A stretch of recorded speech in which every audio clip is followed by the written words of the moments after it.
జన సైనికులు ఇప్పుడు అలవాటు పడిపోయారు. ఇదివరకైతే గనక చంద్రబాబు గారికి మనం ఇదే తప్పించి మనమేమి తక్కువ కాదు అని చెప్తున్నటువంటి సందర్భంలో అలాగ కావాలని కోరుకునేవాళ్ళు. ముందైతే గనక వేరేగా ఉండేది. ఇప్పుడైతే పవన్ కళ్యాణ్ గారు చాలా క్లియర్గా, అంటే చంద్రబాబు గారి నాయకత్వంలో మనం పనిచేస్తున్నాం, బాబు గారు అద్భుతమైనటువంటి తెలివైనటువంటి వ్యక్తి, మంచి పాలకుడు, అవగాహన ఉన్నటువంటి వ్యక్తి, అలాంటి వ్యక్తి అయితేనే సరైనటువంటి పాలనని రాష్ట్రానికి అందిస్తారు అన్నటువంటిది ఇవాళ ఉన్నటువంటి జన సైనికులు అట్లాంటి విధంగానే ఆయన మోటివేట్ చేయగలిగారు. ఒకప్పుడు తెలుగుదేశాన్ని విభేదించినటువంటి వాళ్ళు 2019కి ముందు 18-19 మధ్యలో తీవ్రంగా విమర్శించినటువంటి వాళ్ళు, ఆ తర్వాత కూడా 2-3 సంవత్సరాలు అట్లాగే ఉంది.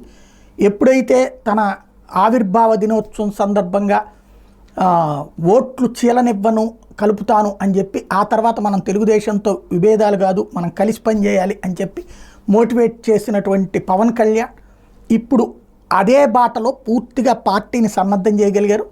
ఓ రకంగా యంగ్స్టర్స్ని చంద్రబాబు గారికి అనుకూలంగా చేయడంలో సక్సెస్ అయ్యారు. ఇవాళ వాళ్ళు కూడా, ఎందుకంటే ఈ మాట ఇప్పుడు ఎందుకు చెప్పాల్సి వచ్చిందంటే, తాజాగా ఏదైతే నిన్న ఆయన మాట్లాడినటువంటి మాట, చంద్రబాబు అనుభవం నుంచి నేర్చుకుంటా రాష్ట్రాన్ని వికసిత ఆంధ్రప్రదేశ్గా మారుద్దామంటూ మాట్లాడినటువంటి మాట, అందులో భాగం. ఓ రకంగా జన సైనికులు ఇప్పుడు బాబు గారి నాయకత్వంలో పనిచేయడానికి ప్రిపేర్ అయిపోయారు.